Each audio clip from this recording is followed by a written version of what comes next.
So I want to join my colleagues in the frustration of this day. And I think what we're experiencing today is some pent-up, abject, total frustration. March the 28th of this year, at that time, Secretary of DHS came to this hearing and then followed up with a letter, and this was the exact quote from her. "We now face a system-wide meltdown.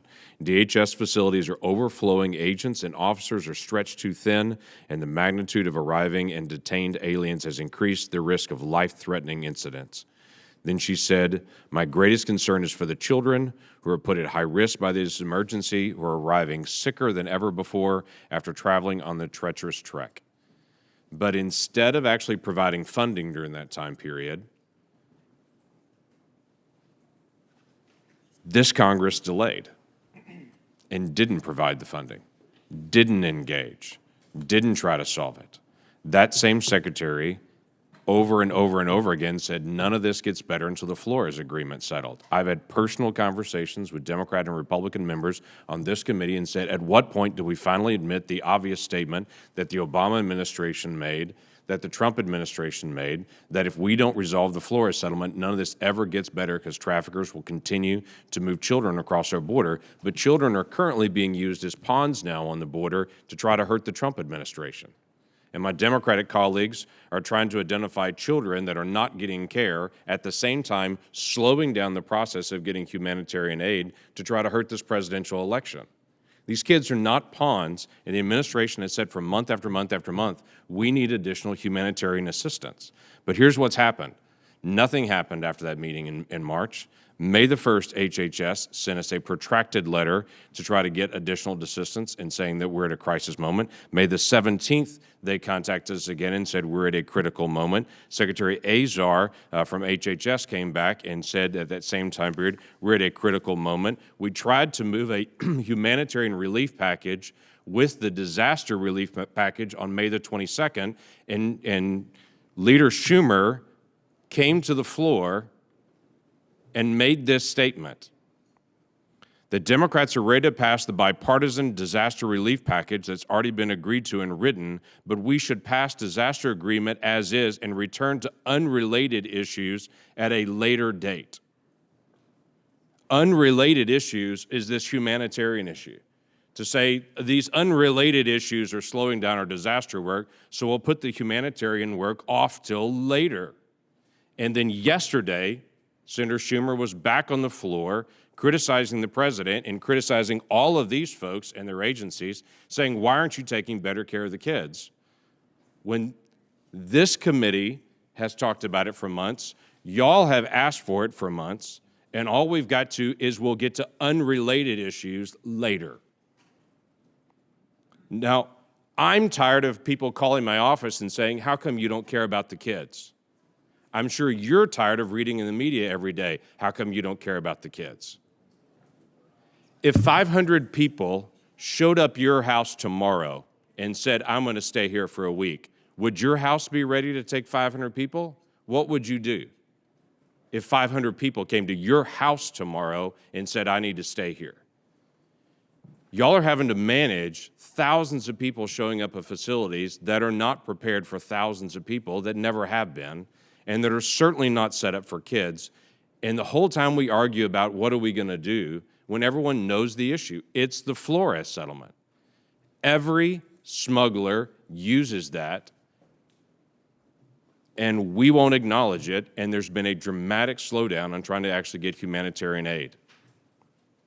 Now the Senate comes to an agreement, finally, on a humanitarian aid, and the House responds with a solely partisan bill and says, no, we're going to try to do a partisan bill. And then the conversation this week was, well, we may not get to the humanitarian bill this week if we don't get a certain vote we want on the NDAA. As Democrats, we may hold off the humanitarian bill in NDAA for 2 weeks from now. Yet another delay because it's an unrelated bill. So I don't know if we get the humanitarian vote again this week because Democratic leadership is postponing again while going to the floor and saying, why isn't the Trump administration doing more about this? You can't have it both ways. This is not about hurting the president and his presidential election hopes for next year. This is about a group of kids that we need to reduce the incentive for them to be able to come illegally across our border, and we need to take care of the folks that are already here. This is not that hard. But it's become this horrible partisan issue that I think all of us are really frustrated with, to say this has been discussed to death. We've got to be able to act on this. So I want to ask just a couple of stats. How many folks are coming across as males at this point and claiming to be 17 years old? Is there a disproportionate amount of males crossing the border and saying, I'm 17? Sir, I don't have the exact numbers, but I can tell you that we're seeing a higher number of families with fathers as the primary, they're the primary parent that's coming across. So we're seeing an increase in fathers with children.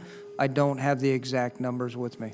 How many countries have you seen crossing our border with minors? So 140 different countries that we have seen apprehensions that we have made from 140 countries, 52 countries for family units. So we have family units from 52 different countries that have crossed into the U.S. this fiscal year. And that's just this fiscal year, so that'd be since October 1 of last year. That's correct, sir.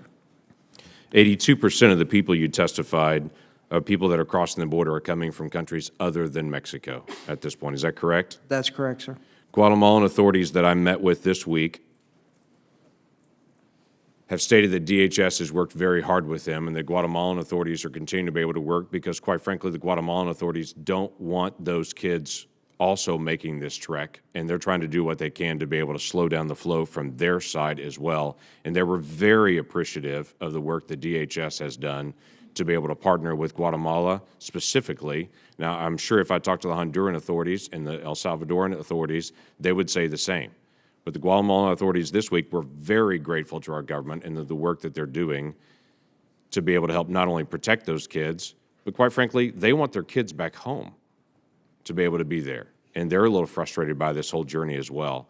And as a country, we have put hundreds of millions of dollars into Central America, into the Northern Triangle for quite a while to help stabilize those governments and continue to be able to do that, to be able to provide a safe place that's there.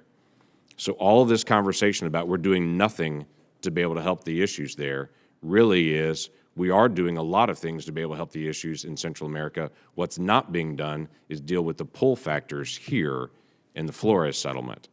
And frustratingly enough, also not the humanitarian assistance. With that, I yield back.